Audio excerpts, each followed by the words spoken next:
and just stand strong. I just want my life, my worth, my peace, and my happiness back. I try to take every day one step at a time, but I struggle with it. The physical and mental pain is irreversible, and I want him to know that he will never have any power over me, the victims, or anyone else ever again. And for that, I am forever grateful for the justice system for hearing us and letting us be here today. And I stand here today strong through all these past years, having stood up to ensure justice would be served. Your Honor, I plead and I beg you to sentence this horrible person to the full extent of the law and set an example for others. They cannot get away with doing this and ruining our lives. And I just want to thank you again and my team who's been by my side these past years and who have been just so kind and so patient with everything. And just to the other victims, thank you for coming forward, and I wish you guys the best health and the best healing possible, and we can get through this. I know we can. Thank you.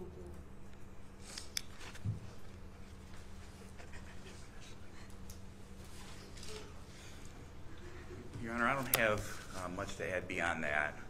I did, though, want to recognize the victims that came forward for their strength and their courage. Obviously, this has taken a significant toll on those victims. As it is today, there's 28 counts and 13 different victims. And but for these victims coming forward, the question is how many more victims would there be? And I want to especially extend gratitude to victim NN, who is there, as he was the first one that stood up and said no and reported it. And because of his actions and strength, 13 people in total came forward and got justice for the things this person did to them. In scoring or sentencing the defendant, Your Honor, there's no challenges to any of the guidelines. The people are asking the court to score or to sentence the defendant on case ending 625, and that's the charges involving victim NN, who is here. The people are asking that for counts 8 through 11, the defendant be sentenced to 120 months to 15 years. That sentence, and regarding case ending 001, and the court just heard from the victim on that case, the people are asking the court to sentence the defendant on count 1 and count 2 to 120 months to 15 years.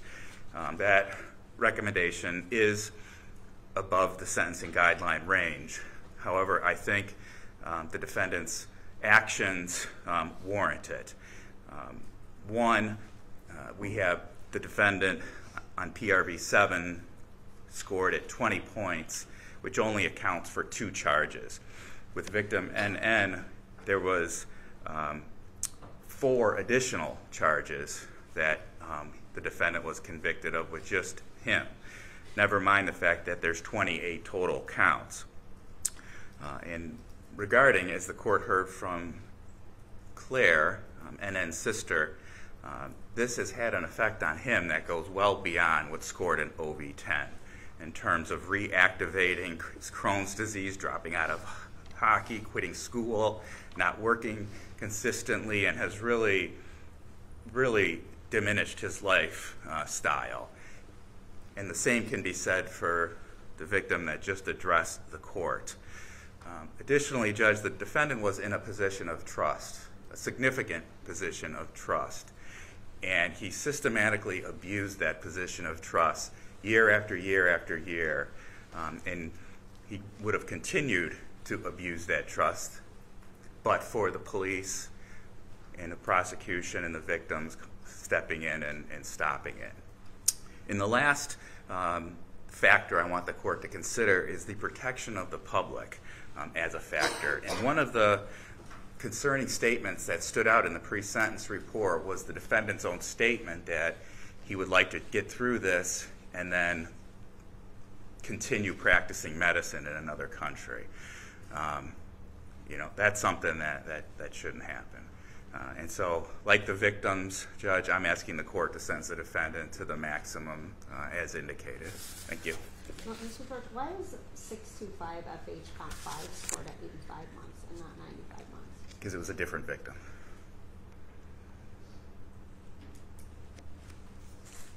Why would they be scored differently?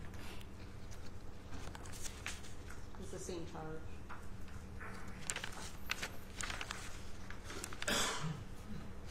I guess it goes to count 1, count 2, and count 5. I'm sure that there's a reason and a rationale behind it. I just want to know what it is. Some of them are OB4, the psychological trauma. Some of them are number of penetrations, which is another OB. So there were different things that were specific to each victim. But the max on all of those is 15 years. Correct. And a deviation without violation is 120 months as to all of those, right? Right. Okay, all right, Mr. Jones. I too would like to start by acknowledging the. You can stand up now, Mr. Levran. Sure. Yep. All right. I too would like to start by acknowledging the strength of the people who came forward this afternoon. I sincerely only hope that that's the beginning of their recovery. I think today brings a level of closure to everyone involved in the case, and I sincerely hope for each of them that this can be the beginning of them coping and getting better and healthy and moving on and finding happiness. I think that's the word I'm ultimately looking for.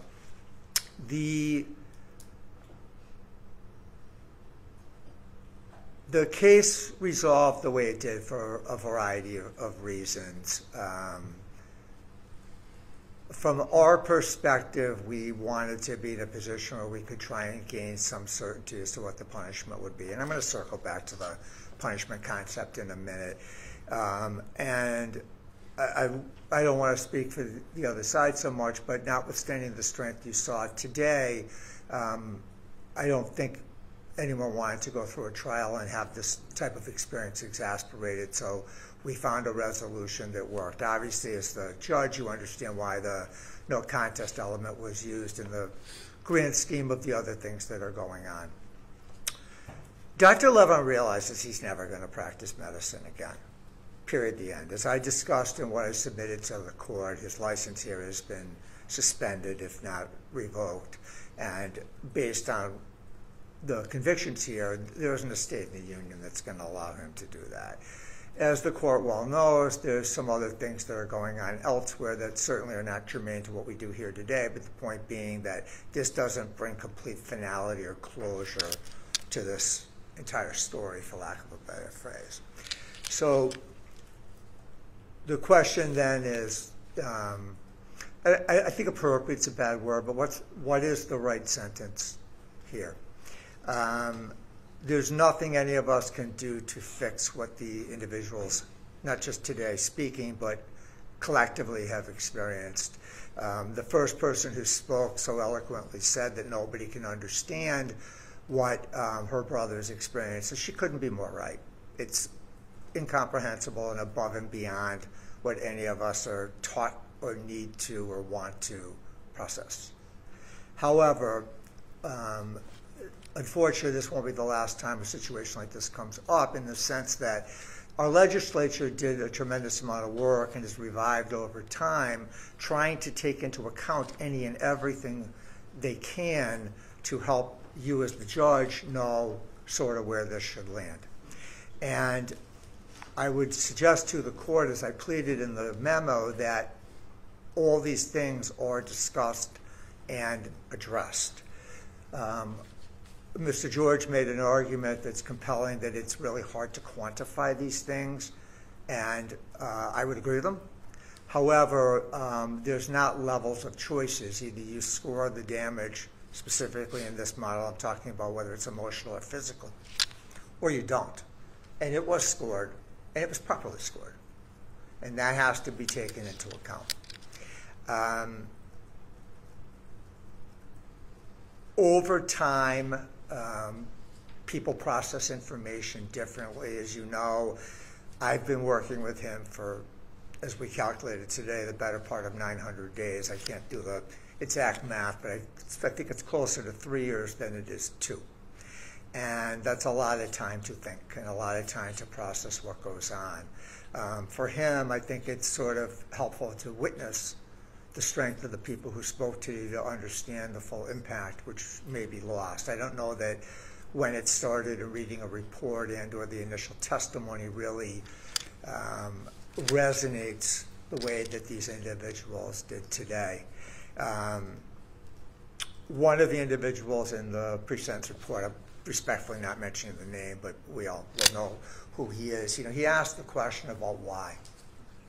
And I read that so many times trying to understand what it meant.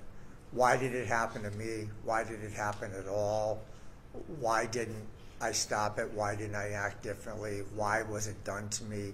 Any and all those questions. And unfortunately, I wish I could, but as I stand here today, I can't provide any comfort or answer that. It's just something that I don't think we'll ever know. What's interesting is that the way it was described in so many faces, that the people met him and liked him and trusted him, and obviously one of the reasons why the charges are the way they are, with the element of trust and relationship, is based on that. But in talking to Dr. Levran, the time I've spent with him, I don't think there was, it was presented expressly by this individual in the report about, you know, is he sick or was this done intentionally? At the end of the day, as we stand here today, I don't know that it really matters, but I don't think he went out of his way to hurt these individuals. I would certainly hope not. I like to think that based on what I've seen. Now, as I said, it doesn't matter in the context. We see what's happened and we see where we are. And I know you're listening, and I know you've read everything that's been presented. And while not quite as long as I have, you've been involved in this case for a couple of years now and seen everything. Even though you didn't go to the exams, you had to read all the transcripts due to subsequent hearings. And I know that you have a full understanding of what's going on here. I'm asking you to sentence him at the top of the guidelines. I think that that absolutely reflects the punitive element. I think that sends a very strong message to the community that this will never happen again. I say to you and anyone listening, but also to the victims, that he will never practice medicine again. I hope that brings them some solace. I can't speak to that, but I think it's important that they know that there's no risk of that ever happening again. And he knows why, and I think that's more important. He's here for his action, and he understands that. And that's all we can do. He took responsibility amid the pleas to the extent that the law allows him to, as we understand it. And that's the only reason I reference it. That's not an excuse, you know that. That's just how the system works, and that's why the no contest pleas are available. So I make these statements, as, again, I respect and commend the strength of the individuals, and everything else I had to say I incorporated into the memo, which, you know, as I said, I mean, we're here as a negotiated goal of all the parties. All right, thank you, Mr. Jones. All right, Mr. Levran, it's your opportunity to make a statement to the court if you'd like. Would you like to say anything? Do you want him to move? Sure. Should I ask them? Is that fine? Yeah, come up to the podium. All right, you do want Whatever he wants to do. I'm good here. Okay, go ahead. I can just talk loud so I can hear you. Yes, Judge Holt. Your Honor, it is difficult to say many things here, but as I stand here in front of you and I see the individual victims that were affected either directly or indirectly from my action, it is very difficult to try and say anything for myself, and I'm not going to. I take full responsibility of what I did. It was wrong. it was a poor judgment, and I completely regret it. And I can't even explain to you how much pain it's causing them and me. I cannot undo what I have done. I heard what they're saying, I see what they're doing, and I see how they look at me. I'm not a monster. I'm a good man, and I mean well. And this was wrong, and I never meant to hurt anyone. I take complete responsibility for my actions, from what I did. People got hurt. I understand that. I've been incarcerated for 2.5 years now. Not much to do except thinking of these people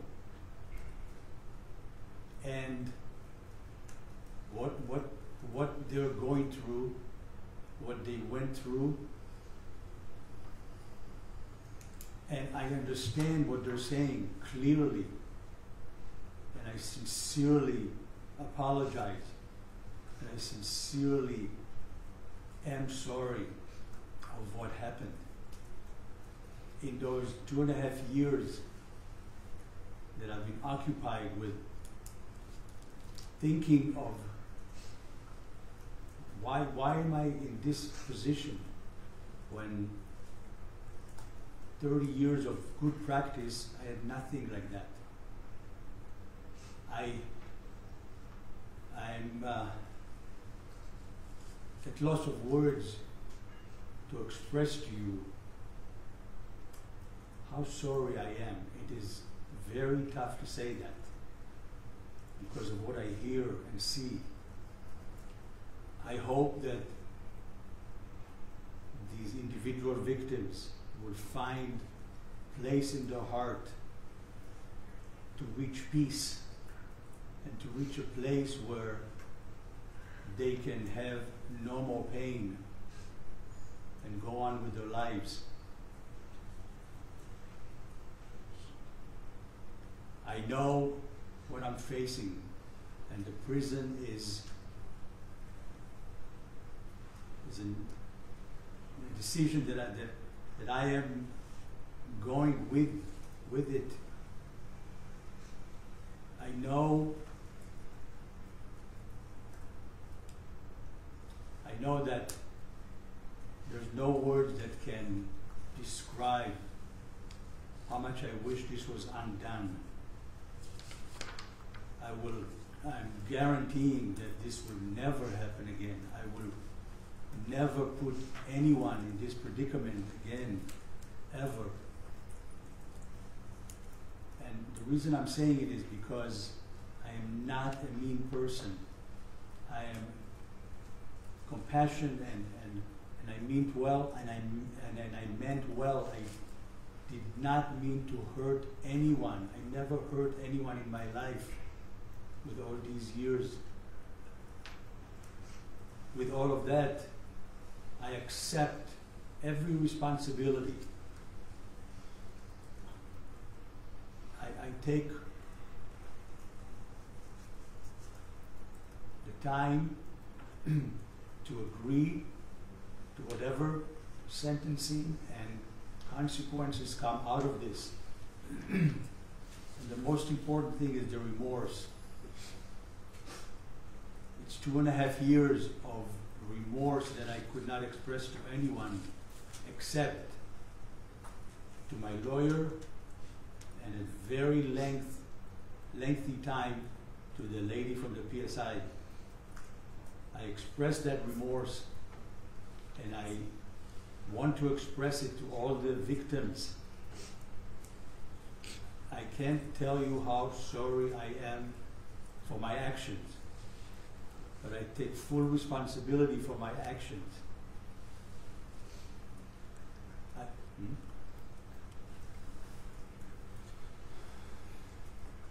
At night I pray to God because He He knows that I am sorry. He's the only one who really knows that I am sorry. And I wish that everybody will see that part of me as well. And to express that to you is part of expressing it, my remorse to the victims, to the individuals. I appreciate that you gave me the time to talk. And I pray and I hope that you will listen to what I'm saying as well. Thank you very much. Right, you know, Mr. Levran, I hear you speak, and I'm hearing it kind of circular, right? I've done no wrongdoing, I'm not a bad person, I'm not a mean person, I apologize for what I did, but yet I really never did anything, I didn't mean to come from a bad place, please forgive me. I truly do not believe that as you stand here right now, you feel that you have done anything wrong.